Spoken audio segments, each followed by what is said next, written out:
Alors, le but de cette démo, c'est de voir donc comment calculer les moments statistiques d'un processus aléatoire.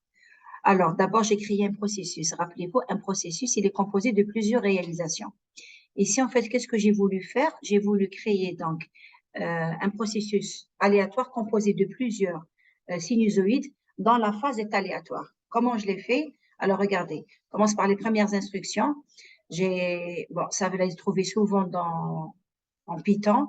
Donc, on a importé la bibliothèque NumPy parce qu'elle nous fait tout ce qui est calcul numérique. Alors, la sous-bibliothèque PyPlot pour pouvoir faire des tracés. Et puis, j'ai importé là aussi une sous-bibliothèque Signal. Alors, non seulement je l'ai importé, je lui ai changé de nom. La même chose ici, j'ai importé un NumPy et je l'ai appelé NP. Par exemple, si je vais écrire cosinus, pour ne pas écrire numpy.cosinus, je vais écrire directement np.cos. Alors ici, regardez, donc je choisis d'avoir 500 réalisations et 1000 variables aléatoires. Ça veut dire quoi 500 réalisations? Ça veut dire que je vais avoir de là, comme ça, 500 signaux. Et le nombre de variables aléatoires, on a dit qu'une variable aléatoire, vous fixez le temps TI. À un instant TI, vous avez une variable aléatoire. Et j'ai pris combien de variables aléatoires? J'en ai pris 1000. Ça veut dire que c'est comme si j'avais pris, donc le temps, c'est NTE, et j'ai pris le nombre d'instants, N, je l'ai pris à 1000.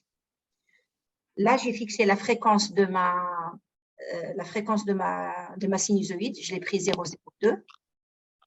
Ensuite, donc moi, je veux créer plusieurs sinusoïdes. Donc, il me fait un axe des temps. Le temps ne change pas. Ici, ici. Le temps n'est pas une variable aléatoire. Donc, j'ai créé l'axe des temps. On a dit qu'à un instant donné, vous avez une variable aléatoire. Donc, pour créer l'axe des temps, regardez ce que j'ai mis ici.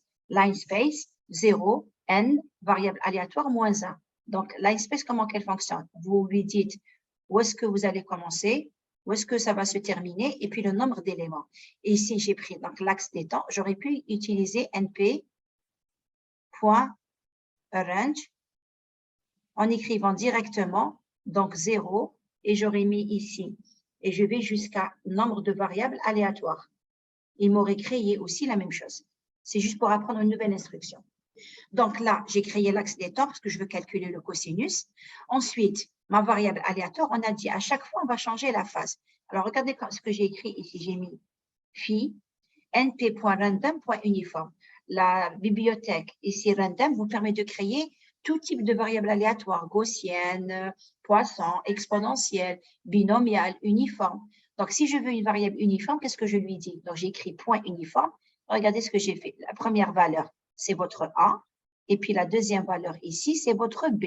Je lui ai dit, crée-moi une variable aléatoire uniforme entre 0 et, regardez, c'est écrit 2 fois étoile np.pi. Donc, c'est en train de me créer une variable aléatoire entre 0 et 2pi. N'oubliez pas, sous Python, MATLAB, Java, c'est des valeurs discrètes. Et je lui ai dit ici le nombre de variables aléatoires qu'il va créer, de valeurs de la variable aléatoire qu'il va créer entre 0 et 2pi. Alors, je vous ai dit tout à l'heure que j'ai 500 réalisations. Donc, qu'est-ce qu'il me faut? Il me faut 500 valeurs entre 0 et 2pi pour que les 500 valeurs changent. À chaque fois, c'est la phase qui change. Jusque-là, est-ce qu'il y a des questions? Vous n'êtes pas obligé de prendre la parole si personne ne répond, si personne ne pose de questions, vous pouvez poser vos questions sur le chat également. Donc, je reprends ici. Donc, je veux créer un processus aléatoire qui est composé donc de 1000, j'ai ici 1000 variables aléatoires et 500 réalisations. Donc, j'ai 500 signaux. Ces 500 signaux vont changer en quoi ils sont différents les uns des autres. Ils sont différents les uns des autres de par la phase. Alors, maintenant, regardez ce que j'ai fait. Je voudrais donc créer différents cosinus dont la phase change. Donc, ici, c'est la même chose. Donc, ce sera cosinus 2pi f0t, mais sauf que la phase change. Qu'est-ce que c'est que phi i? C'est une des variables aléatoires, une des 500 valeurs possibles entre 0 et 2pi. Je peux, regardez, je vais lancer ici pour que vous voyez déjà d'abord qu'est-ce qu'il y a dans phi. Alors, je vais lancer avec l'explorateur de variables. Je vais regarder qu'est-ce qu'il y a dans phi. D'abord, t tout à l'heure, on avait dit que t, ça devait aller de 0 jusqu'à un nombre de variables aléatoires. J'en ai 1000. Je regarde d'abord l'axe des temps. Alors, vous avez plusieurs valeurs pour l'axe des temps. J'en ai pris 1000. Est-ce que j'ai pris un pas d'échantillonnage T1? Je n'ai pas pris. Alors, le T avec lequel je suis en train de travailler, parce que parfois, si vous changez le T après, il va vous donner autre chose, d'accord? Alors, ici, il va de 0 jusqu'à 0,05. Pourquoi? Sûrement que j'ai dû changer après. Regardez, je vais, pour être sûr qu'on est en train de parler du même instant, je vais tout mettre entre commentaires d'abord. Parce qu'il pourrait que j'ai changé l'axe des temps par la suite. Donc, ici, je vais mettre ça entre commentaires. N'oubliez pas que vous, lorsque vous êtes en train de travailler, avec l'explorateur de variables, il vous donne la dernière valeur une fois qu'il a exécuté le programme. Donc, si entre-temps, moi, j'ai changé le temps, je vais retrouver la dernière valeur. Vous ne retrouvez pas celle avec laquelle vous êtes en train de travailler. Donc, je commente tout ça. On va réexécuter le programme. Apparemment, je n'ai pas tout mis entre commentaires. J'ai laissé quelques parties. OK. Je vais regarder ici l'explorateur de variables. Oui, mais ça veut dire qu'il m'a donné aussi le même instant. Attendez, un petit… Ah, j'ai exécuté autre chose. J'ai mis entre commentaires et j'ai exécuté un autre programme. Alors, si je regarde T maintenant, regardez ce qu'il y a dans T. T, je lui ai dit de démarrer à 0, d'aller jusqu'à nombre de variables aléatoires moins 1, et j'ai en même temps, donc, je lui ai précisé le nombre d'éléments. C'est-à-dire, si vous écrivez, par exemple, ici de 0 jusqu'à 1, et vous écrivez ici 10, eh bien, il va vous mettre 0, 0, 1. C'est-à-dire, ça lui donne le nombre d'éléments que vous avez dans l'intervalle. Si je regarde ici, donc ça va de 0 jusqu'à, normalement, 999. J'ai vérifié pour T, je voulais vérifier pour phi. Si je vais à phi, regardez dans phi. Normalement, dans phi, on est censé trouver, je vais effacer pour que vous puissiez voir, alors, effacer les dessins. Regardez, à l'intérieur de phi, qu'est-ce qu'on a dit? On a dit, on prend des valeurs de 0 jusqu'à 2pi, sauf qu'elles sont aléatoires. Donc, de 0 jusqu'à 2pi, ça me fait, donc de 0 jusqu'à, 2pi c'est 3,14, donc jusqu'à 6,28 quelque chose, d'accord? Peut-être jusqu'à 6,29, mais regardez les valeurs comment qu'elles sont. 5, 6, 0, 5,8, 2, 4, 2. Ce sont des variables aléatoires et il y en a combien? Je devrais en trouver 500, puisque j'ai décidé de prendre le nombre de réalisations 500, donc de 0 à 499. Donc, j'ai généré une variable aléatoire uniforme. Donc, cette variable aléatoire, elle est uniforme dans le sens où toutes les valeurs, elles seront équiréparties. Vous aurez autant de valeurs, c'est-à-dire vous aurez une probabilité comme ça, entre 0 et 2pi, ici, de 0 à 2pi. Quand je vais dessiner ces valeurs, j'aurai quelque chose, plus ou moins, qui va faire ça, entre 0 et 2pi. Voilà pour la variable aléatoire. Je reviens ici à mon programme. Alors, je vais mettre ça de côté. Qu'est-ce qu'il faut que je fasse? Je dois créer un processus aléatoire où chaque ligne, il va prendre un de ses phi. Comment on a fait ça? Regardez ici. On a créé, ne regardez pas le append pour le moment, on a créé A cosinus, regardez, c'est A fois cosinus de pi f0t plus phi 0. C'est-à-dire, au départ, il va prendre la valeur phi 0, ensuite, il va prendre phi 1, ensuite phi 2. Donc, qu'est-ce que je vais générer? Je vais générer plusieurs sinusoïdes, mais qui sont différenciés par la phase. Chacune a une des phases aléatoires que je viens de créer. Comment on a fait ça maintenant? Regardez ce que j'ai écrit. J'ai écrit for i in range nr. Quand vous écrivez for i sous Python, i, ça veut dire pour chaque valeur qu'il y a dans nr. Mais regardez, ici, pas nr, c'est écrit dans chaque valeur de range nr. Range nr, ça veut dire quoi? Si vous mettez range 10, en fait, il va balayer, il va aller donc de 0, 1, 2, jusqu'à la dernière valeur, mais moins 1. Il va aller jusqu'à 9. Donc, il est en train de faire pour i, de 0 jusqu'à nombre de réalisations. Oui, pourquoi c'est le nombre de réalisations? On a dit, j'ai 500 signaux. Ici, j'ai 500. Là, c'est le temps qui vous fixe la variable aléatoire et vous avez 1000. Donc, ici, dites, pardon, je suis en train de partager la totalité de mon écran. Donc, quand j'ai mis l'explorateur de variables, vous êtes en train de le voir avec moi. Que quelqu'un me réponde juste sur le chat. Vous êtes en train de voir ce que je suis en train d'écrire et l'explorateur de variables. Vous êtes en train de le voir. Très bien, merci Youssef. Ok, merci Belkacem également. Donc, regardez ici. Alors, comment qu'on a fait? Je voulais créer un tableau, où j'ai toutes ces réalisations. Je fais un tableau comme ça.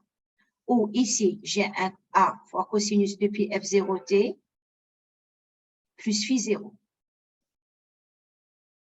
Ensuite, la même chose, mais avec une face différente, phi 1. Ensuite, avec une face différente, phi 2. Donc, qu'est-ce qu'il fallait? Il fallait que je crée une matrice. Alors, moi, comment j'ai fait ça? Alors, vous avez une fonction sous Python qui s'appelle append. Append, c'est un appendice. C'est comme, rappelez-vous, l'appendice, c'est le petit truc qui est collé au collant. Appendice veut dire que. Donc, append, en fait, qu'est-ce qu'il fait? Regardez, mon premier vecteur x, je l'ai mis vide. À chaque fois qu'il crée, quand vous dites append x quelque chose, supposons je lui dis, voilà, dans x, elle est définie dans NumPy, append x 2. Et supposons que dans x, j'avais 0, 6, 8.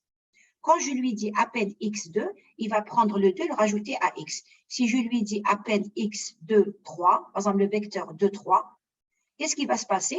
X, j'aurai 0, 6, 8. Il va lui rajouter le 2 et le 3. C'est-à-dire, rajoute ce vecteur, mais tu le mets à la fin. En fait, ici, qu'est-ce qu'on a fait? Il crée le premier vecteur A cosinus phi 0. Il va créer, puisque vous avez le temps ici, il va de 0 jusqu'à un nombre de variables aléatoires moins 1. Donc, il prend mon premier cosinus qui contient 1000 valeurs. Ensuite, il va créer un deuxième et le mettre juste après. Ensuite, il va créer un deuxième. Il va faire ça combien de fois? Un R contient 500 valeurs. Donc, en fait, vous allez trouver un vecteur qui contient 1000 fois 500 valeurs. C'est-à-dire, il va le mettre bout à bout. Donc, vous avez un long vecteur qui contient 500 fois 1000. Ensuite, qu'est-ce qu'on a fait ici? J'ai mis resize, c'est-à-dire ce vecteur. Regardez, pour vous le montrer, je vais enlever ça, puis je vais en mettre cette instruction entre commentaires. Et vous allez voir le vecteur x, qu'est-ce qu'il y avait comme valeur avant. Pour le moment, on n'est pas encore en train de faire du signal. Je suis en train de vous expliquer les instructions de MATLAB. J'exécute, regardez que vaut x. Regardez, x est un vecteur qui contient, regardez, ce n'est pas encore une matrice. En fait, il contient 500 fois 1000. Regardez la valeur qui est écrite, qui est mentionnée ici. Ça fait combien? Donc, 1, 2, 3, 0. Ça fait 500 000. Puisque 500 fois 1000, ça me fait 500 000.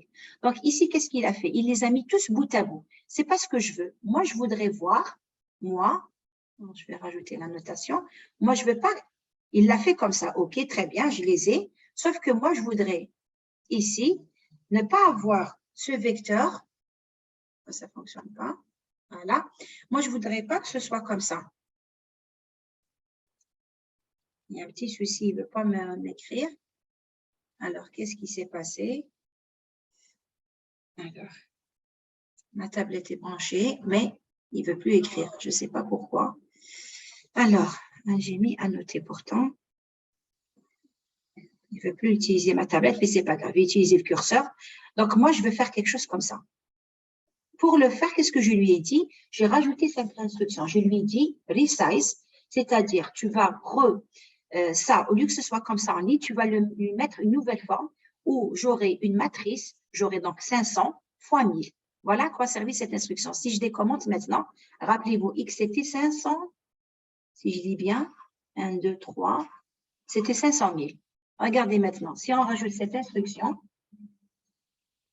et que je réexécute mon programme, rappelez-vous, c'est ici 500 000, regardez ce qui va changer. Maintenant, dans X, j'ai une matrice composée de combien? De 500 lignes et de 1000 colonnes. C'est ce que je voulais. Je voulais avoir un processus aléatoire. Sauf que quand je l'ai créé au départ, je l'ai mis bout à bout, c'est-à-dire il a mis 7 lignes, suivies de celle-là, suivies de celle-là. Je lui ai juste rechangé la forme. Parce que moi, je savais que j'avais mis bout à bout. J'avais mis bout à bout quoi? 1000 lignes. T contient T, regardez votre T ici, c'est nombre de variables aléatoires, c'est 1000. J'ai mis bout à bout 1000, ensuite 1000, ensuite 1000. Et j'ai fait ça combien de fois? J'ai fait ça 500 fois. Pour le moment, est-ce qu'il y a une question? D'accord, maintenant, on va visualiser le processus aléatoire. Alors, le temps de visualiser. J'attends vos questions, d'accord? On va commenter une partie. Là, juste la visualisation. Donc, je vais juste décommenter cette partie. Je vais exécuter, mais N'hésitez pas à me poser votre question. Je suis censé voir quoi? Je suis censé voir plusieurs cosinus dans la phase change. Regardez ici, il ne fonctionne pas. Il me dit qu'il y a une erreur. Pourquoi? Parce que j'ai décalé ici. Regardez, là, il faut les aligner. Regardez, quand vous mettez, mais comment il sait quand vous créez une boucle, que dans cette boucle, il y a plusieurs instructions? Comment il sait que celle-là, ça ne fait pas partie de la boucle? Quand vous appuyez sur Entrée ici, regardez où est-ce que se place le curseur, juste là. Tout ce qui est aligné ici, ça veut dire que c'est dans le for. Dès que vous sortez, dès que ce n'est plus dans le for, vous devez revenir à la ligne. Alors, est-ce qu'il y a une question jusque-là? Regardez ce qu'on voit. On va effacer tout ça d'abord. Je suis en train de tracer. Je ne peux pas les tracer tous. Si on a 500, ça va superposer. Je pourrais le faire. Je pourrais tracer tous les graphes. Là, il a pris, alors on va voir ce qu'il a pris lui exactement. Je lui ai demandé de tracer. Alors, qu'est-ce que je lui ai demandé? Je lui ai demandé de tracer x0 2 points. Quand vous mettez 2 points, ça veut dire qu'il prend la première ligne et tous les éléments. Donc, il me trace la première réalisation. Il est en train de tracer la deuxième réalisation. Il trace la troisième. Alors, la première, la deuxième, la troisième, la quatrième. Je pourrais ici, au lieu de tracer la troisième, je peux tracer l'avant-dernière. La dernière, c'est 499. J'exécute mon programme. On a pris quelques-uns au hasard. Et regardez, j'ai mon processus aléatoire. Pourquoi c'est un processus aléatoire? Il est composé de plusieurs réalisations qui dépendent elles-mêmes d'une variable aléatoire. C'est quoi ici ma variable aléatoire? C'est la phase. Regardez, vous avez différentes phases. Donc, c'est toujours un cosinus qui a la même amplitude, mais qui a différentes phases. Est-ce que jusque-là, c'est bon? Et donc, je ne les ai pas tracés. Je n'ai pas tracé les 500 parce que ça va superposer. Si j'ai les 500, je verrai toutes les phases possibles et imaginables entre 0 et 2 pi. On a créé un processus aléatoire. N'oubliez pas qu'à un instant donné, j'espère qu'il va vouloir écrire, à un instant donné, qu'est-ce que vous avez? La variable aléatoire, oui, c'est les différentes. C'est quoi la variable? C'est les différentes phases. À un instant donné, vous avez une variable aléatoire. À un instant, vu que c'est le temps, qu'est-ce qui se passe? C'est le même signal, mais qui a différents déphasages. Quand je prends un des signaux, je prends celui qui est en vert, ça s'appelle une réalisation du processus aléatoire. À t, vous fixez ti, vous avez ce qu'on appelle une variable aléatoire. Alors, nous, on voulait calculer les moments, cet exemple-là, on l'avait fait en cours. On avait trouvé que mu de x, c'était des mix de t, c'était 0, et on avait trouvé sigma x de t au carré, c'était a carré sur 2. Et donc, c'est stationnaire d'ordre 1. Comment on fait? On a dit on doit calculer la moyenne. Je dois calculer la moyenne à différents instants. Je vais calculer la moyenne ici, la moyenne là. Et si ça ne dépend pas de t, c'est qu'il est stationnaire d'ordre 1. Comment on calcule la moyenne ici? Sous Python, il a une fonction qui s'appelle min pour calculer la moyenne. Il a une fonction dans NumPy, il a une fonction qui s'appelle var. Elle vous permet de calculer la moyenne. Alors, est-ce que vous pourriez calculer la moyenne en verticale ou la moyenne en ligne? Si vous écrivez x, moyenne, x, et vous mettez 0, bon, il faut que je l'écrive correctement, il va calculer la moyenne suivant les lignes. Parce que pour lui, la première dimension, c'est 0. Si vous voulez la moyenne, parce que quand vous avez une matrice, vous avez des éléments d'une matrice. Vous avez plusieurs possibilités, de façon de calculer une moyenne. C'est une matrice. Il peut calculer la moyenne des lignes. Il pourrait aussi calculer la moyenne des colonnes. Donc, pour lui, la première dimension, c'est 0, c'est les lignes. Si vous écrivez 1, il fera la moyenne des colonnes. On va le voir comment il le fait ici. Je vais revenir à mon programme. Alors, on va décommenter donc cette partie. Juste la stationnarité d'ordre 1. Regardez, c'est écrit min x0, ça veut dire calcule la moyenne sur les lignes. C'est écrit var, on a appelé la fonction var, x0, c'est-à-dire tu vas aussi calculer la variance par rapport aux lignes. Et je lui ai demandé de me les dessiner. N'oubliez pas qu'on veut savoir si c'est indépendant de t. Alors, la question, personne me pose si les valeurs de phi changent à chaque exécution. Alors, on va le vérifier tout de suite. Parce que normalement, il y a un générateur de nombres aléatoires. Il faut ce générateur de nombres aléatoires, il faut le rajouter pour que le nombre aléatoire ne démarre pas toujours au même instant. Alors, qu'est-ce qu'on fait? On rajoute une instruction qui est en fonction du temps. L'heure qu'il est maintenant, il va démarrer le générateur de nombres aléatoires. Donc, on va le vérifier. Sous MATLAB, c'est comme ça qu'on le fait. Sous Python, je n'ai jamais vérifié, mais c'est pas grave, on va le faire. Regardez, pi tout à l'heure, ce n'était pas un 28.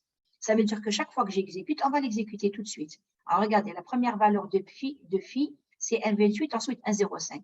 Si j'exécute à nouveau, et on va aussi regarder phi. Alors, on va voir ce que ça nous donne. Regardez, c'est 6, 26, 16. Donc, il intègre directement dans son programme cette histoire de générer, c'est-à-dire il va générer en fonction du temps. Comme ça, le générateur de nombres aléatoires ne démarre pas toujours au même moment. Donc, phi, à chaque fois que vous exécutez votre programme, vous allez avoir, il va générer donc phi, toujours entre 0 et 6,28, mais ça va changer. Ça veut dire que le dessin, ce que j'avais vu tout à l'heure, j'aurai un autre. Je vais vérifier maintenant. Voilà. Le dessin est différent de tout à l'heure. Alors, la stationnaire, qu'est-ce qu'on a dit? On a dit que si ça ne dépend pas du temps, donc ça veut dire quoi? Moi, je vais calculer combien de moyennes j'ai. Je regarde sur le chat. Il n'y a pas de quoi, Youssef. Donc, je regarde ici. Donc, normalement, il va calculer combien de valeurs? Il va calculer, on a dit chaque fois qu'il va calculer, pour savoir si ça ne dépend pas du temps, il va le faire pour t égale à 0, pour t égale 1, jusqu'à la dernière valeur 1000. Donc, moi, si je dois tracer ces moyennes, je dois trouver 1000 valeurs. Pour la variance, c'est pareil. La variable aléatoire, c'est en fixant à un instant donné, à ti donné. Si je regarde maintenant, je ne voulais pas les afficher, on peut les voir. On peut voir la moyenne qu'il a trouvée. Je vais juste regarder la variable moyenne. Je vais à l'explorateur de variables et je regarde moyenne. Alors, qu'est-ce qu'il a trouvé comme moyenne? Il a trouvé moins 0,02, 0,02, moins 0,02. Bah, ça tourne autour de 0. Donc, je peux dire que c'est pratiquement, regardez, toutes les valeurs tournent autour de 0,02 ou 0,03, 0,01. Alors, elles sont entre 0,01 et 0,03. Donc, je peux dire que c'est à peu près 0. Je regarde la variance. Ça tourne autour de quoi? Moi, je les ai dessinés. Au lieu de regarder ici, mais ce n'est pas grave, on peut faire les deux. Et je regarde ma variance. Elle tourne autour de 0,5. On a dit que la variance ne peut pas être négative, ne peut pas être non plus nulle. Elle tourne autour de 0,5. Nous, quand on a fait l'exercice quand on a fait l'exercice en cours, on avait trouvé A carré sur 2. Que vaut A? C'est 1. 1 au carré, ça fait 1, divisé par 2, ça fait 0,5. Moi, au lieu de voir les variables, j'ai préféré vous les tracer. Quand vous regardez comme ça, on a dit s'il est stationnaire, c'est les valeurs qu'on vient de voir. Alors, quand on regarde comme ça, on se dit c'est bizarre. Alors, ça dépend du temps. Mais faites attention à quelque chose. Regardez l'axe ici sur les amplitudes. Votre moyenne est entre moins 0,03 et 0,03. Donc, c'est pratiquement 0. Votre variance est entre moins 0,490 et 0,510. Donc, c'est pratiquement 0,5. Maintenant, à l'allure, peut-être vous seriez attendu à trouver quelque chose comme ça. Un truc, voilà, une variance autour de 0, elle a quand même l'allure d'une sinusoïde. Ça, je peux vous expliquer pourquoi. Parce qu'on est en train de sommer quelque chose qui n'est pas aléatoire. Ici, quand vous sommez ces valeurs, regardez, je prends que 4. Normalement, lui, il prend 500. Mais là, on n'a dessiné que 4 réalisations. Quand vous sommez celle-là et celle-là, vous allez trouver une valeur. Mais quand vous allez sommer celle-là et celle-là, ça va se suivre. Parce que les valeurs, elles étaient toutes vers le haut, y compris donc celle-là, vers le bas. Et quand je prends aussi, je somme ces valeurs, ça va se suivre. Je vais trouver une moyenne autour de 0, mais je vais trouver une valeur plus petite. Ça suit l'allure de votre sinusoïde. C'est pour ça que votre moyenne et votre variance, si ça avait été un processus aléatoire, non, vous auriez quelque chose, voilà, vous auriez quelque chose comme ça pour la moyenne et la variance.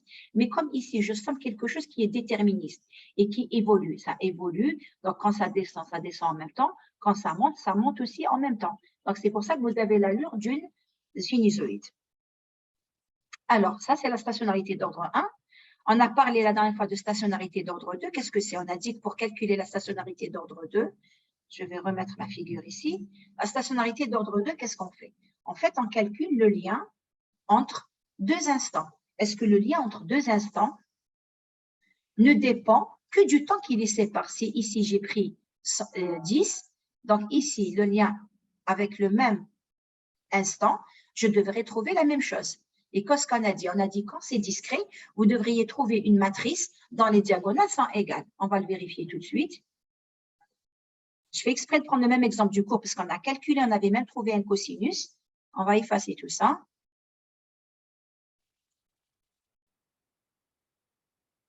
Et on va regarder la matrice. On va calculer donc la matrice de variance-covariance. Regardez ici. Je n'ai pas calculé la matrice de corrélation, j'ai calculé la matrice de covariance. Et la matrice de covariance, c'est comme la corrélation, sauf que vous enlevez la moyenne. Je vais réécrire l'expression ici. On va décommenter tout ça. Alors, je réexplique d'abord la matrice. Rappelez-vous, je vous avais parlé d'une matrice la dernière fois. Ici. On a dit, alors, on calcule Rx de, normalement, s'il est stationnaire, Rx de 0, je devrais trouver ici Rx de 0. On a dit celle de 0, 0. Normalement, on avait démarré, donc ensuite, on a dit Rx de 0, 1, Rx jusqu'à 1, n. Et on a dit que si c'est stationnaire, ça ne dépend que des instants qui les séparent. Et rappelez-vous, la dernière fois, j'ai dit que quand vous calculez, je vais encore réexécuter.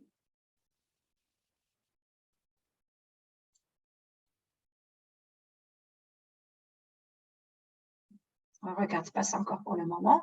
Regardez, on a dit Rx, cette matrice-là, en fait, quand vous dites, quand c'est des réels, quand vous dites Rx de 0 ou Rx de 1, 0, c'est la même chose. Vous êtes en train de la corrélation entre ce point et ce point, le lien entre, je dis le lien entre A et B, ou bien le lien entre B et A, ben c'est la même chose.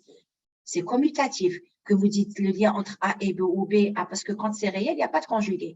Si vous prenez un truc complexe, vous dites le lien entre A et B, ensuite vous dites le lien entre B et A. Ce n'est pas la même chose. Parce que là, c'est B qui est conjugué, l'autre c'est A. Mais quand c'est réel, de dire je mesure le lien entre A et B, ou le lien entre B et A, c'est la même chose. Puisque là, c'est réel. Vous dites E de AB ou E de BA, ben c'est pareil. Donc, on a dit, s'il est stationnaire d'ordre 2, ça ne doit dépendre que des instants qui les séparent. Donc, je mesure le lien entre, c'est-à-dire que Rx, par exemple, de 1, 10, ou Rx de 11, 20, c'est la même chose. Ils sont séparés par 9. Donc, normalement, ma matrice, je devrais obtenir une matrice de Topliss où toutes les diagonales sont égales. On va le vérifier d'abord en numérique. Alors, on va le vérifier en numérique. Donc, si je prends cette matrice, et je rappelle que la matrice, ici, on a calculé covariance. Alors, je vais le mettre ici. La différence entre les deux, l'expression mathématique, Rx. Alors, Rx2, c'est E de X de T, X conjugué de T moins taux. Si c'est Cx covariance, en fait, c'est la même chose, mais vous centrez. C'est juste pour pouvoir mieux voir les différences. En centre, c'est un peu comme une normalisation. X de T moins mu de X de T fois X conjugué T moins taux moins mu de X de T moins taux. Et en plus, ici, je ne sais pas si vous avez remarqué, on a trouvé la moyenne qui était 0. Donc, ici, c'est égal. Mais qu'importe, nous, on veut, parce qu'il y a cette fonction de covariance, elle nous fait cette mesure. Je n'ai pas trouvé la fonction de corrélation qui me fait ça. Donc, ici, comme, bon, ça a la même information. Sauf que celle-là, c'est centré. En plus, on a trouvé mu de x qui est égal à 0. Donc, ici, elles sont égales. Donc, si je regarde cette matrice, si j'exécute maintenant, j'ai exécuté mon programme, je regarde cette matrice, je l'ai appelée Cx, je devrais trouver toutes les diagonales égales. Si je regarde ici,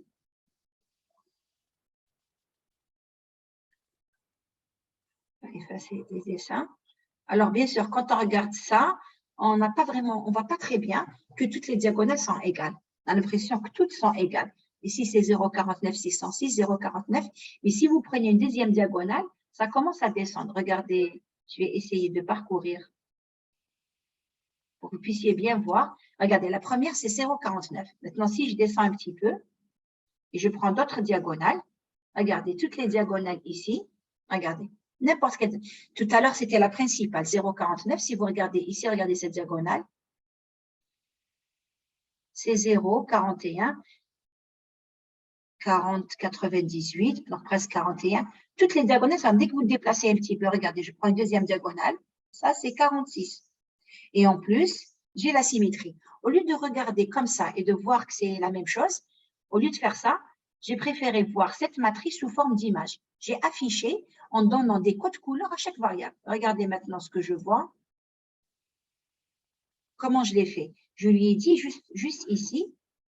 Alors, est-ce que je lui ai dit ça? Je lui ai dit mettre l'image. Alors, le ImShow CX, c'est-à-dire montre-moi sous forme d'image. Donc, si c'est les mêmes valeurs, ça devrait avoir la même couleur. Et si je regarde ici, voici, c'est la même matrice. Au lieu de regarder les valeurs, je l'ai vu sous forme d'image.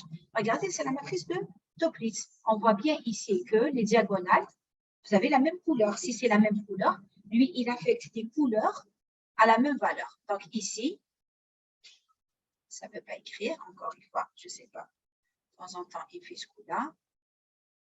Je regarde ici, il ne veut pas. Bon.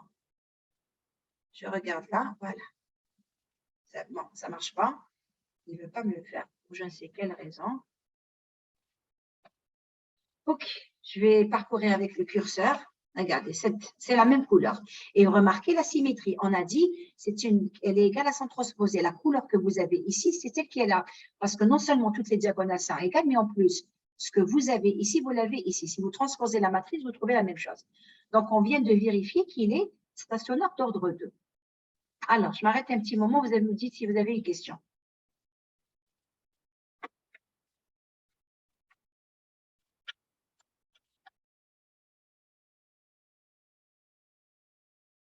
Alors, je viens de vérifier. Donc, la stationnarité d'ordre 2. Regardez, si vous avez le curseur ici, vous pouvez vérifier. Regardez. On voit que c'est la même valeur, 0,5. Si je reste exactement au milieu, c'est 0,5. Là, qu'est-ce que j'ai fait? Ici, j'ai tracé chaque ligne pour voir que la première ligne démarre à 0. C'est-à-dire, on voit le décalage et on voit que c'est un cosinus. Si vous vous rappelez, la dernière fois, on avait calculé l'autocorrélation et on avait trouvé, il ne veut pas écrire, je ne sais pas, c'est bon. On avait trouvé A carré sur 2 cosinus depuis F0 taux. Et c'est bien ce qu'on a. C'est un cosinus. Si vous regardez ici, c'est un cosinus qui démarre dans l'amplitude et A carré sur 2. Si je regarde ici, voilà, c'est un cosinus qui démarre à 0,5 et qui va jusqu'à moins 0,5. Et petite remarque ici, c'est ce que vous voyez là. Là, c'est quand le cosinus, regardez, a été ici, cette couleur, c'est 0,5.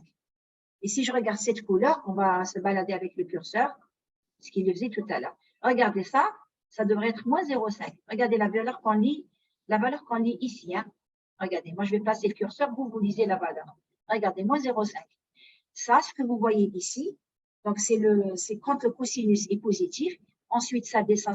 Vous avez des couleurs plus sombres. Ça, c'est quand le cosinus est négatif, ça remonte, ça descend et ça remonte. Si je regarde ici, je vais les superposer côte à côte. Ce que vous voyez là, ce que j'ai là, donc le jaune, ce jaune-là, c'est quand le cosinus est ici. Ensuite, ça descend. Ce que j'ai en bleu, c'est là. Ça revient vers le jaune, ça revient vers le bleu, et la dernière valeur est jaune. Donc, on vient de vérifier que s'il est stationnaire d'ordre 2. Maintenant, l'ergodisme. Vous ne me posez pas beaucoup de questions. Alors, est-ce que ça veut dire que tout est clair ou… Alors, je vais vérifier l'ergodisme. L'ergodisme, on a dit, vous prenez une des réalisations, je prends par exemple celle qui est en rouge, et je vais vérifier si les moyennes statistiques sont les moyennes temporelles. C'est-à-dire, je vais calculer la moyenne temporelle et je vais vérifier est-ce qu'elle est égale à la moyenne statistique. Si vous regardez ici, regardez ce qu'on a fait. J'ai pris dans X1, j'ai pris X1, 2 points, c'est-à-dire, j'ai laissé la ligne 1 et j'ai pris toutes les colonnes. Donc, j'ai pris une réalisation, j'ai pris une des sinusoïdes. J'ai écrit 1, j'aurais pu écrire 0, parce que lui, il démarre à 0. J'ai pris une. Je peux le faire avec n'importe laquelle. Je dois prendre une des 500. Et qu'est-ce que j'ai fait? J'ai calculé sa moyenne et sa variance. S'il est ergodique, je devrais trouver donc la moyenne temporelle égale à la moyenne statistique. On va regarder. moyenne temporelle. Je viens, il faut d'abord que j'exécute, je n'ai pas encore exécuté. Je regarde la moyenne temporelle. Alors, qu'est-ce qu'il a trouvé? Il a trouvé cette valeur. Alors, je regarde ici. Alors, c'est 2, mais 10 puissance moins 17. Donc, il a trouvé 0. Si je regarde la variance temporelle, VART, je l'ai appelé VART, il a trouvé 0,5. C'est bien ce qu'on voulait. Enfin, ce qu'on voulait. On voulait voir s'il était ergodique. On a trouvé la moyenne temporelle égale la moyenne statistique. Comment on a calculé la moyenne temporelle? On a considéré une des réalisations, une seule.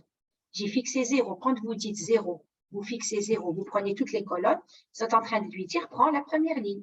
Puisque vous avez fixé 0 en mettant 2 points, prends tous les éléments. Si j'avais fait 2.0, si j'avais écrit ici 2.0, ça veut dire je fixe la colonne et je lui dis, prends tous les éléments.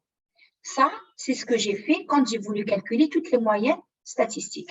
Ici, je veux une moyenne temporelle, donc j'ai pris un des signaux temporels et j'ai calculé. Et normalement, pour vérifier l'ergodisme d'ordre 2, qu'est-ce que je vais faire? Je vais calculer la corrélation. Je vous ai dit tout à l'heure que c'était la covariance, donc il faut enlever la moyenne. Donc, qu'est-ce que je suis en train de faire? Je suis en train de calculer la corrélation, toujours d'une des réalisations, la première.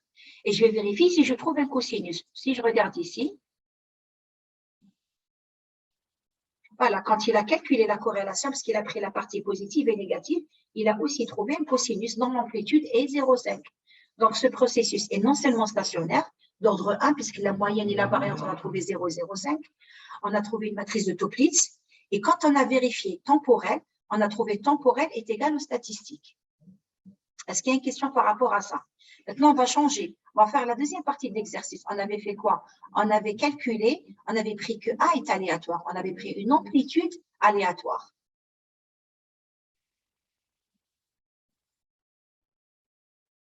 Alors, cette fois-ci, on va considérer que A est aléatoire. Donc, j'ai pris une variable aléatoire uniforme entre -1 et 1. Ici, en écrivant donc, alors, je vais d'abord la décommenter. Donc, ici, je vais mettre ça entre commentaires. Je vais décommenter cette fois-ci cette partie. Donc, j'ai déjà décommenté celle-ci. Donc, ici, A est une variable uniforme entre -1 et 1. Ça veut dire que vous allez trouver des valeurs, plusieurs valeurs, donc entre -1, toute votre variable, ce sera des valeurs donc entre -1 et 1, ayant toutes les mêmes chances d'apparition. Donc, ici, j'ai pris une phase qui est nulle, donc je multiplie par une amplitude qui est aléatoire. Donc, qu'est-ce que je vais trouver? Je vais trouver dans plusieurs cosinus. Dans le déphasage va être soit 0, puis puisque c'est A négatif, ça va démarrer à moins quelque chose. Je regarde ce que ça me donne quand j'exécute.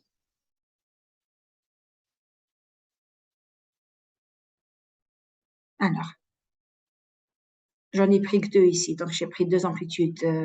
Donc, j'ai 2 cosinus qui démarrent tous deux donc à 0.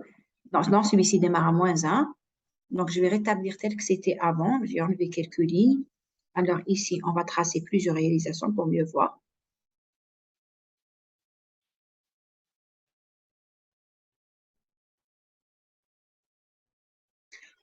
Je vais tracer la 10e. Je prends des valeurs aléatoires. Je vais tracer la 11e, par exemple. Plutôt la 12e, puisqu'il lui démarre à 0. Donc, on va réexécuter.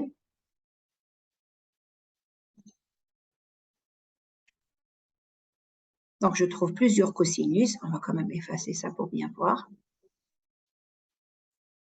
Voilà, donc quand c'est positif, donc ça va démarrer, donc c'est un déphasage soit de 0, de -pi, parce que si vous multipliez par moins, donc ça va démarrer vers le bas. Ce que je remarque donc, que ce sont toutes ces réalisations diffèrent par l'amplitude qui est aléatoire. Cet exercice-là, on l'avait vu en cours, on avait trouvé, alors je vais le noter ici, on avait trouvé x de t, e de x de t, c'était donc e de a cosinus de pi f0t plus phi, là on a pris phi qui est nul, mais la variable aléatoire c'est a. Donc ça me donne mu de e de a, donc je sors cosinus de pi f0t plus phi, et donc ça me fait mu de a. Ça fera cosinus de pi f0t plus phi. Et pour sigma x de t au carré, on avait trouvé, alors c'est e de a carré moins e de ça, Donc, je me semble qu'on avait trouvé sigma A au carré, cosinus 2pi f0t plus phi, quelque chose au carré. L'essentiel, c'est que ça dépendait du temps. On va le vérifier maintenant si c'est vrai. Donc, je vais prendre donc, le tracé de la moyenne et de la variance. Je vois que pour la moyenne, c'est autour de moins 0,02, c'est pratiquement 0 parce que ici, on a pris une variable uniforme entre moins 1 et 1. Une variable uniforme, quand vous prenez x2, x, A uniforme entre A et B, sa moyenne, mu de A, c'est A plus B sur 2. Comme ici, j'ai pris moins 1 et 1, moins 1 plus 1, ça fait, donc je trouve 0. Ça, je peux encore considérer que la moyenne est nulle. Par contre, pour la variance, ça va d'une valeur un peu plus élevée que 0 jusqu'à 0,35. Donc, je dirais qu'il n'est pas stationnaire d'ordre 1, chose que j'avais déjà démontrée sous forme d'exercice. Il n'est pas stationnaire d'ordre 1. Et quand il n'est pas stationnaire d'ordre 1, il ne peut pas être non plus stationnaire d'ordre 2. On le vérifie également. Regardez la matrice qu'on obtient. Ce n'est pas une matrice de Topliss. La matrice de Topliss, toutes les diagonales sont égales, c'est-à-dire la valeur dont vous faites la lecture. Par exemple, A11 ici. Si je regarde, vous avez une position ici, le curseur, il vous donne, quand vous êtes là, il vous donne la valeur. Mais au lieu de la lire d'ici, je préfère nettement la lire directement d'explorateur de variables aléatoires. Je vais sous Python et je regarde la matrice. On va effacer d'abord tout ça. Je regarde la matrice CX.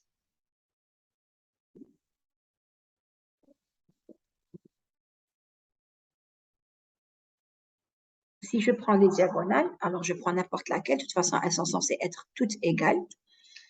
Alors, ici, je suis dans une zone où il y a des cercles concentriques où ça marche un petit peu. Je vais essayer de me déplacer dans cette matrice. Alors, si je regarde cette diagonale, par exemple, non, je vais remettre la notation. Il faut que je regarde la même diagonale. Donc, si je regarde les mêmes valeurs, donc je vais prendre celle-là, 23, 22, 22, 21, 21. Je vois que la valeur est en train de diminuer. Donc, ma matrice, ce n'est plus une matrice de Topliss. Les diagonales ne sont pas égales, parce qu'on ne retrouve pas les mêmes valeurs sur les diagonales. Voici donc pour cet exemple. On va prendre un deuxième exemple. Nous, en cours, on avait vu deux exemples. On avait pris, pour définir les processus aléatoires tout court, on avait pris l'exemple avec un cosinus où chaque réalisation n'est pas aléatoire. Avec le cosinus, la réalisation n'est pas aléatoire, puisque c'est un cosinus, il a une forme déterministe. J'ai pris un deuxième exemple où, alors, je vais mettre donc tout ça en commentaire, où j'ai pris la fameuse mesure au banc d'une résistance, qui fait que c'est le bruit thermique, c'est qui est dû au mouvement brownien des électrons, ça s'entrechoque et ça crée donc une tension de l'ordre de quelques millivolts. Donc ici, qu'est-ce que je vais faire? Parce que si c'était la partie qui créait le processus, je vais carrément créer un processus aléatoire, gaussien ou uniforme. Enfin, ce que vous voulez, vous pouvez créer un processus comme bon vous semble. Ici, j'ai choisi un processus aléatoire, donc gaussien. Donc ici, vous pourrez me signer ça, indefinite t. J'ai besoin de l'axe des temps. Je travaille avec t, donc je vais le laisser. Donc ici, regardez ce qu'on a fait. Pour créer un processus aléatoire gaussien, vous devez préciser sa moyenne et sa variance. Je rappelle comment on écrit un processus, une variable aléatoire gaussienne. C'est comme ça, elle est définie principalement donc par sa variance et par sa moyenne. L'allure est toujours la même, c'est une gaussienne. Ce qui change, c'est où se situe sa moyenne et son étalement. Est-ce que c'est plus ou moins large ou étroit? Mais la forme est toujours la même. Ici, donc, quand vous définissez une gaussienne, sa moyenne, vous l'écrivez ici, et sa variance, vous allez prendre l'écart de la racine carrée de la variance, parce que c'est défini comme ça, donc vous allez écrire SQRT pour dire l'écart de la variance. Ça veut dire ici, si je prends, moi j'ai pris 0 et 1. Rappelez-vous qu'on a dit que 99% des valeurs doivent se trouver entre mu de A moins 3 sigma, mu de A plus 3 sigma. Sigma, pas sigma au carré.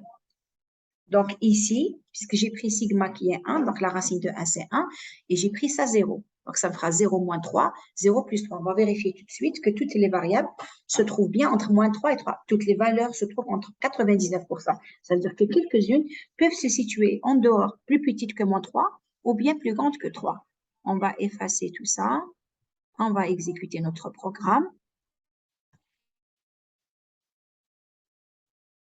Alors, on voit bien que c'est aléatoire. Là, il y en a 4. Hein. Donc, il y en a une en rouge, une en vert, une orange et en bleu. On va vérifier cette histoire de valeurs. Je vous dois bien des valeurs entre 99% des valeurs se retrouvent entre moins 3 et 3. Quelques-unes dépassent. On a dit 1%. Il reste le 1% où vos valeurs dépassent. On peut faire laisser changer les valeurs. Par exemple, si je prends 0,25 et 1, la racine de 0,25, c'est 5, 0,5. Donc, ça me fera 3 fois 0,5, ça fera 1,5. Donc, ça va se trouver entre 1 plus 1,5, ça fait 2,5. 1 moins 1,5, ça fait moins 0,5. J'exécute.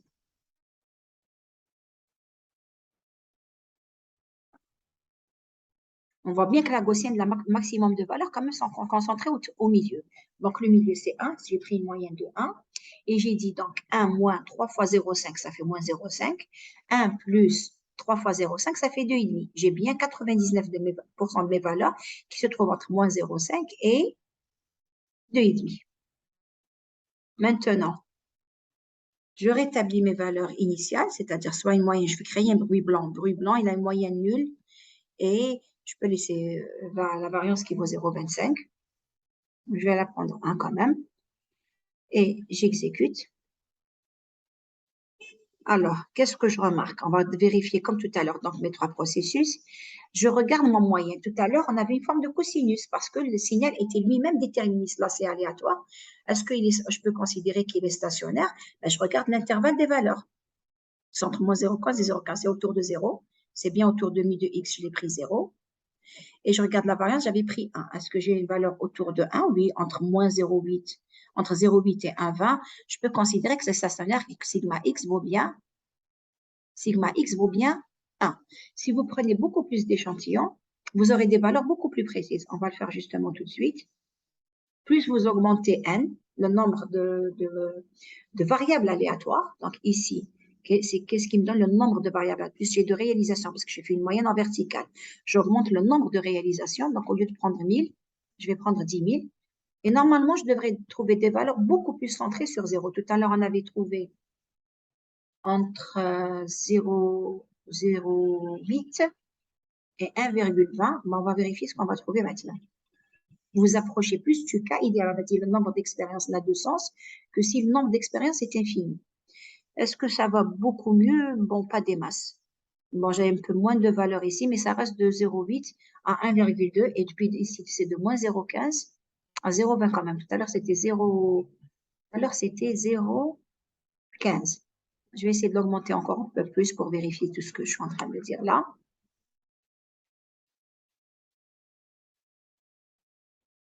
Ah, regardez ce que j'ai fait. J'ai augmenté le nombre de variables aléatoires. Non, ça, c'est le temps. C'est pour ça que ça n'a pas modifié. C'est pas normal. Non, je vais prendre plus de réalisations. Plus de signaux. Parce qu'il fait la moyenne en verticale. Tant mieux que j'ai fait cette erreur. J'ai pris 50 000. Tout à l'heure, c'était 500. On va voir ce que ça donne. Vous devez augmenter le nombre de réalisations. Parce que la variable aléatoire, ça se calcule en verticale. Lui, il fait la moyenne en verticale. Donc, ce que j'ai dit, ça marche. Tout à l'heure, c'était entre 0,15. Là, c'est devenu entre 0,015 et 0,1. C'est vraiment, l'intervalle est réduit. Et ici, c'est entre 0,995. C'était 0,8 tout à l'heure. Et 0,10. Donc, je rappelle que nous, on calcule une moyenne en verticale. C'est-à-dire, j'ai plusieurs réalisations et je fais la moyenne. Plus vous en avez, plus votre moyenne sera fiable. Donc, voilà, on a vérifié que ça marchait. Maintenant, on regarde. Donc, il est bien stationnaire d'ordre 1. On regarde la stationnarité d'ordre 2. Regardez ce qu'on a. En fait, on a cette valeur qui est d'une couleur claire, puis tout le reste, c'est ça. Regardez tout le reste. Regardez ici, d'accord? Je vais faire varier. C'est des valeurs, 3 chiffres après la virgule. Tout ça, c'est des zéros. Et ici, si j'arrive à tomber dessus, ça devrait être 1. Alors, j'essaie de... Là, c'est mon curseur. Ça ne fonctionne pas. J'arrive pas à le faire. Non plus. Ben, tant pis, j'arrive pas à le faire. On va regarder directement. Peut-être que vous le voyez, il est en train de défiler. J'arrive à trouver 0,1. J'essaye de placer vraiment un. Suis-je bête? Pourquoi je suis en train de faire ça? Je vais zoomer. Je pourrais placer beaucoup plus facilement. Voilà. Et je regarde que ces valeurs-là, c'est un 1. Regardez ces valeurs, c'est bien 1. Et c'est bien des valeurs qui, je vais revenir un petit peu en arrière, je n'avais pas besoin d'autant. C'est des valeurs qui se trouvent sur la diagonale. 522, 580, 500. Non, je ne suis pas dessus. Si je suis dessus, c'est 1. Regarde, de toute façon, on l'a vérifié une fois. Maintenant, je vais regarder directement mon tableau, puisque mes valeurs sont dans un tableau. Je regarde CX et je vois que mes valeurs sont autour de 1. 1, 0,99, 0,99, 99, 1, 0, 0. Voilà, votre diagonale. Donc, toutes les diagonales sont égales, mais en plus, comme c'est un bruit blanc, on a dit d'un bruit blanc qu'il est maximum, donc en 0. Tout le reste, il est décorrélé. Toutes les autres valeurs, c'est des valeurs nulles. C'est ce qu'on voit ici. 3 chiffres après la virgule, c'est 0. On peut le voir directement aussi sur un des graphes. Voilà, j'ai dessiné le premier graphe ici, cette première ligne, ce que vous avez ici. J'ai tracé la première ligne 1, tout le reste c'est 0. Ensuite, la deuxième ligne, il y a un décalage, la 10e, la 11e. En fait, ici c'est la première, et là c'est la 10e, ensuite la 20e. Regardez, c'est ce que j'ai mis ici par programme. Je lui ai demandé de tracer la première ligne, la deuxième, alors non pas ici, là où je suis en train de calculer sa stationnarité d'ordre 2. Voilà, la première, la 20e et la 40e ligne. Donc, c'est ce qu'on est en train de voir ici. On est en train de voir les valeurs qui sont ici. Je reviens à CX. En fait, je regarde la première ligne. Ensuite, j'ai pris la 20e. Alors, quand on dit, voilà, la 20e, parce qu'il démarre à 0, et j'ai pris la 40e. Votre 1, où est-ce que trouve le 1? Il se trouve à partir de 20. C'est la 20e valeur qui sera à 1. Je vais passer trop vite dessus, voilà. Votre 20e valeur à 1 et la 40e, ce sera la 40e à 1. Je peux le vérifier d'ici. Si vous regardez là, on va faire comme tout à l'heure. On va zoomer.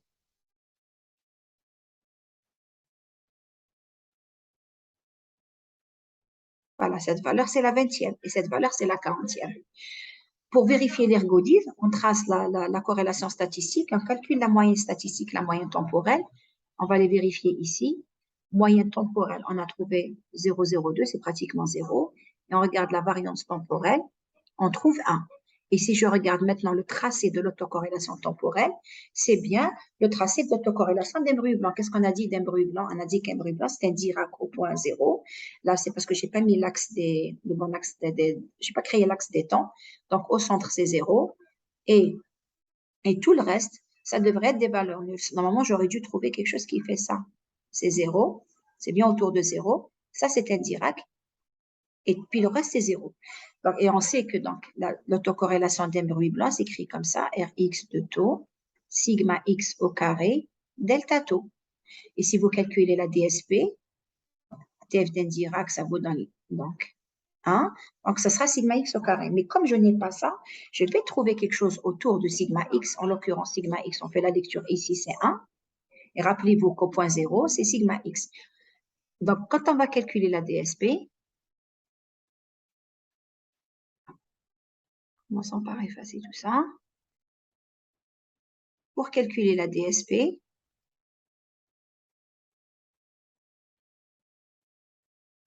on va le faire directement pour une réalisation. Donc, rappelez-vous tout ce qu'on vient de faire là. On vient donc de vérifier comment se vérifier la stationnarité d'ordre 1, 2, l'ergodisme d'ordre 1 et 2. On a vu des processus qui sont stationnaires, d'autres qui ne le sont pas. Alors ici, en fait, qu'est-ce qu'on va faire? On va travailler maintenant dans le cas réel. Dans la réalité, vous n'avez plus tout ça. Bon, je vais mettre ça entre commentaires.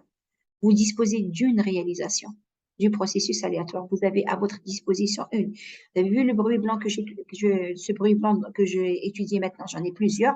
Nous, j'en ai qu'un. J'en ai qu'un et je vais essayer de l'étudier en supposant donc que le processus est non seulement stationnaire, qu'il est ergodique. Pour pouvoir faire quoi?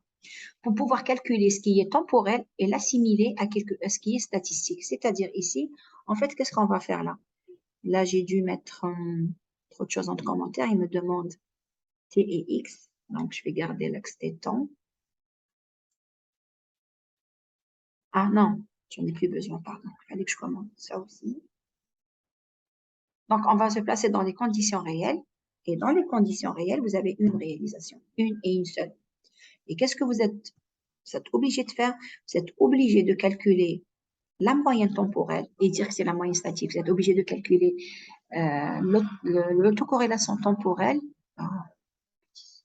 et vous êtes obligé de supposer que c'est l'autocorrélation statistique. Donc, en fait, c'est ce qu'on va faire maintenant. Regardez ce que j'ai fait. Donc, j'ai généré un bruit blanc. Tout à l'heure, c'était random. N, nombre de réalisations, nombre de variables. Non, j'ai mis justement une seule réalisation du bruit blanc. J'ai mis B, c'est plus une matrice. Je vais exécuter pour que vous puissiez le voir. B, c'est un seul signal. Il dit que nombre de variables aléatoires n'est pas défini. Qu'est-ce que j'ai laissé ici? Donc, finalement, ça aussi, j'en ai pas besoin. Donc, en fait, qu'est-ce que j'ai fait là? J'ai généré un bruit blanc. C'est un vecteur qui contient 1000 valeurs. Sauf que dans ce bruit blanc, je n'ai pas la possibilité d'en calculer parce que c'est un signal unique. Je ne peux plus calculer ni tout ce qui est statistique. Donc, qu'est-ce que j'ai fait? J'ai calculé la moyenne temporelle et j'ai dit que c'était la moyenne statistique. J'ai calculé la variance temporelle et j'ai dit que c'était statistique. J'ai calculé l'autocorrélation temporelle et j'ai supposé qu'elle était égale à statistique. Mais pour pouvoir faire ça, j'ai non seulement supposé que c'était stationnaire, que la moyenne est unique, qu'elle ne dépend pas du temps, que la variance est unique, qu'elle ne dépend pas du temps, que c'est une valeur unique, voilà ce que j'ai mis ici. Il a trouvé moins 0,02 pour la moyenne temporelle, donc il a pris statistique, il a trouvé aussi la moyenne temporelle 0,90, la variance temporelle 0,99, c'est normal parce que j'ai pris 1, et il l'a assimilé à la variance statistique. Et il a fait la même chose pour la corrélation. Donc ici, ce bruit blanc, je peux en calculer la DSP. Rappelez-vous, on a dit que lorsque vous supposez que c'est ergodique, donc vous allez calculer la DSP en écrivant 1 sur t, x de f au carré. Et vous allez pouvoir aussi calculer l'autocorrélation, donc la DSP, éventuellement comme étant la TF de la corrélation. Donc Rx de taux.